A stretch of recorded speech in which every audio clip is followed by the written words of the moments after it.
Et pour nous parler de cette actualité, nous a rejoint par téléphone Madame Farida Choubechi, journaliste, écrivaine et députée au Parlement égyptien. Bonjour. Bonjour à vous et bonjour à tous les téléspectateurs. Alors, Madame Farida, comme vous avez pu constater hier soir, nous nous sommes couchés avec cette nouvelle comme quoi l'Iran avait lancé une attaque de drone contre Israël.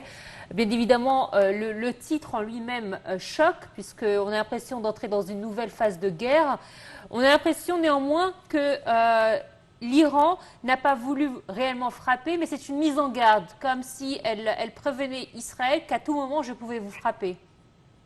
Voilà, je suis tout à fait d'accord avec vous, surtout que personne ne parle de l'agression israélienne contre le consulat ou l'ambassade iranienne à Damas, par exemple. Oui. Ça, c'est une réponse, malheureusement, toujours nous sommes dans des conditions incroyables, nous sommes dans des conditions irréelles, parce qu'il faut dire à Israël de cesser le massacre, le génocide qu'elle est en train de faire et d'exercer à Gaza contre les Palestiniens et de ne pas attaquer d'autres pays. Personne ne parle, par exemple, de l'attaque israélienne contre le consulat iranien et qui a coûté la vie à 7 membres. Plusieurs morts iraniens. Alors là, malheureusement, l'Égypte essaye maintenant par tous les moyens de stopper cette dégradation humaine et cette dégradation géographique, parce que là, nous allons rentrer dans une phase atroce. Il n'y a pas de discours, il n'y a que des drones et des comment dire, des missiles, c'est tout. Non, il faut maintenant, comme l'Égypte prône maintenant, et l'Égypte appuie avec beaucoup de force le dialogue entre les pays de la région, parce qu'on ne sait pas, avec des folies comme ça, on ne sait pas où est-ce qu'on va arriver. Madame Farida, bonjour. Bonjour. Vous pensez que le rôle joué par les États-Unis à présent, en endossant Israël à fond quand même, comment voyez-vous ce rôle? Moi, je vois ce rôle est la plus grande catastrophe de l'humanité, et surtout de notre région. Parce que le président américain aurait pu, par exemple, dire à Israël qu'il ne fallait pas attaquer le consulat ou l'ambassade, je crois, à Damas. C'est le consulat iranien à Damas. Il encourage Israël à faire, c'est-à-dire, il dit maintenant, jusqu'à maintenant, nous sommes totalement avec Israël, d'accord? Ça, vous êtes des alliés et Israël est en train d'exercer la politique américaine dans notre région. Mais il faut aussi que les États-Unis, que quelqu'un leur dise arrêtez. Il ne faut pas encourager Israël parce que ça va nuire à Israël à la fin et nuire aux États-Unis. Il y a des peuples maintenant qui en ont marre de ce qui se passe et de toutes les agressions. Regardez maintenant, le monde entier parle de génocide, sauf les États-Unis. Vous avez dit une phrase, je veux tout simplement la répéter. Vous avez dit que Israël suit la politique américaine. Je dirais que les États-Unis suivent la politique israélienne. Les États-Unis, comment? Suivent la politique israélienne, ou suivent les... Moi, je crois qu'Israël, c'est un élément dans il faut voir comment l'attitude des États-Unis de tout ce qu'Israël fait. Oui. Et il faut aussi se rendre compte que les États-Unis ils ont toujours stoppé n'importe quel pas qui aurait pu, c'est-à-dire instaurer une sorte de paix même, ou arrêter le génocide contre les Palestiniens. Il n'y a pas eu une seule condamnation américaine. Oui. Alors là, il faut dire que nous en avons ras-le-bol on est une région visée par les grandes puissances qui veulent tout prendre, toutes nos ressources, nos richesses, et tout ce que vous voulez, surtout le pétrole, Oui. dans notre région. Et c'est ça qui a commencé, et c'est ça la raison principale de l'installation d'Israël dans notre région. Parce que, soi-disant, ils ont subi un génocide. Mais qu'est-ce qui a qu'est-ce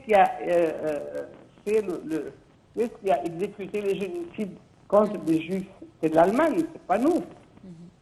Oui. Alors, Madame Falida, hier, il y avait un événement très important également. C'était, on devait nous rendre en public la décision des négociations qu'il y avait entre l'Égypte, le Qatar et les États-Unis concernant une trêve possible.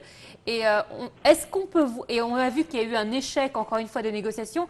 Est-ce que l'événement d'hier soir avec l'Iran était un moyen également de faire taire ces négociations et que médiatiquement parlé, on parlerait plus de ce qui se passe entre l'Iran et Israël plutôt que de cette trêve qu'on veut absolument camoufler? Tout à fait, je suis tout à fait d'accord avec vous, et c'est ça l'analyse correcte et réelle. Parce que là, vraiment, c'est pas possible que Israël, qui est un pays quand même à des limites, c'est pas une très grande puissance. Alors, ce qu'il fait maintenant dans la région et les actes israéliens, surtout le génocide de Gaza, et aussi comment dire, c'est-à-dire, il n'obéit pas à n'importe quelle voie dans ni les États, ni l'ONU, ni le Conseil de sécurité, et tout ça parce qu'ils sont appuyés par les États-Unis. On a l'impression vraiment que, étant donné qu'ils ont vu que la population sur le plan international était très affectée et impactée par ce qui se passait à Gaza, voilà. Ils ont l'impression qu'ils sont un petit peu en position de faiblesse. Israël et les États-Unis ont toujours été perçus comme des démocraties idéales de la part de tout le monde. Et c'est vrai qu'avec ce qui se passe à Gaza, cette image d'idéal démocratique a été un petit peu ternie, effectivement. Et peut-être que médiatiquement, on veut embellir l'image à nouveau des États-Unis et d'Israël en montrant qu'il y a un ennemi commun qui est l'Iran, et c'est pour ça qu'on veut toujours pointer du doigt cet ennemi commun. Oui, justement, mais je vous dis, j'insiste sur ce point. Est-ce qu'il y a peut-être un seul État qui a condamné l'agression israélienne contre l'Iran? Malheureusement, non. Alors ça, c'est fini. Et c'est des gens qui nous prennent pour des arriérés mentaux. C'est-à-dire, là, on est en train maintenant de voir des choses telles qu'elles sont sur le terrain, pas les slogans menteux et peut-être vraiment des slogans qui ne sont pas à respecter des Américains, de M. Biden surtout, qui ne parle que d'Israël. Est-ce que Biden a une fois seulement condamné les agressions israéliennes? C'est pour le 7e mois maintenant. C'est-à-dire c'est une très longue guerre, et c'est contre les enfants, les bébés, les femmes et les personnes âgées. Nous voyons tout le temps des bébés déchiquetés. Alors là, c'est pas pourquoi, parce que nous ne sommes pas des êtres humains. C'est pas possible.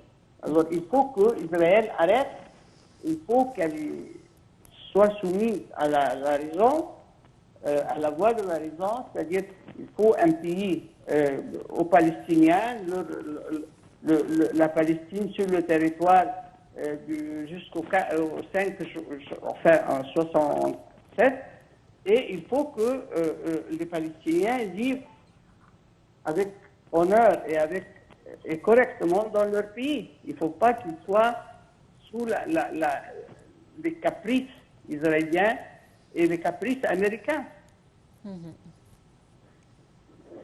Parfait. Madame Falida Choubachi, nous tenons à vous remercier de vos explications. Merci. Merci à vous. Je répète que vous êtes journaliste, écrivaine et parlementaire.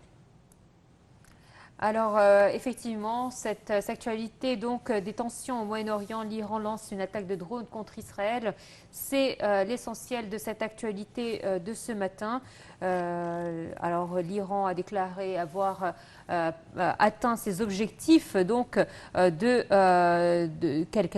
avait prévus, et Israël, elle, quant à elle, a réagi en disant qu'elle avait intercepté 99% des drones lancés par l'Iran. Oui, un autre dossier, chers téléspectateurs, les aides humanitaires vers la bande de Gaza. L'Égypte renforce son aide à Gaza avec 300 camions humanitaires par jour.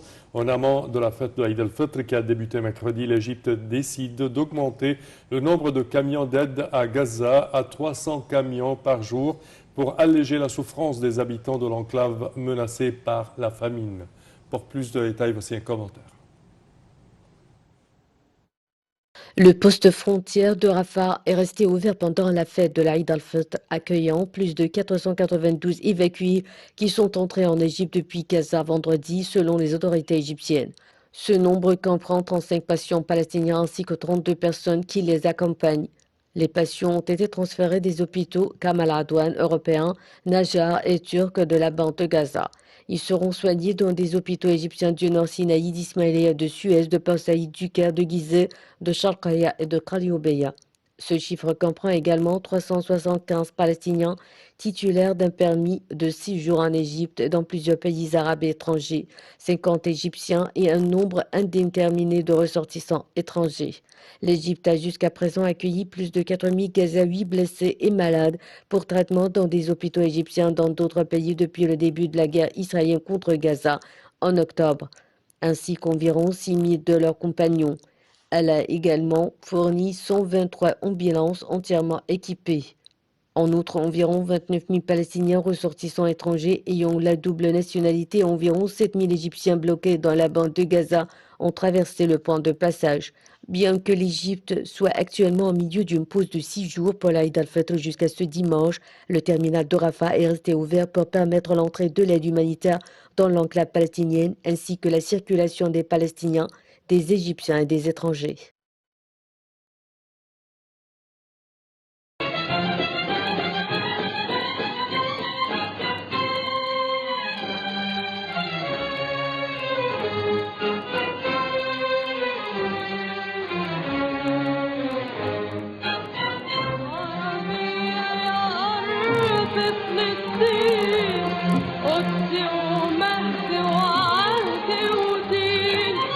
عربية يا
Ouais, donc le sujet que nous avons proposé concernait les 492 évacués qui sont entrés en Égypte à travers le passage de Rafah.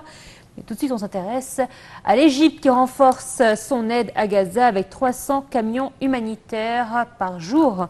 Effectivement, en amont de la fête de l'Aïd el-Fitr qui a débuté mercredi, l'Égypte a décidé d'augmenter le nombre de camions d'aide à Gaza à 300 camions par jour pour alléger la souffrance des habitants de l'enclave menacée de famine. Voici un compte rendu.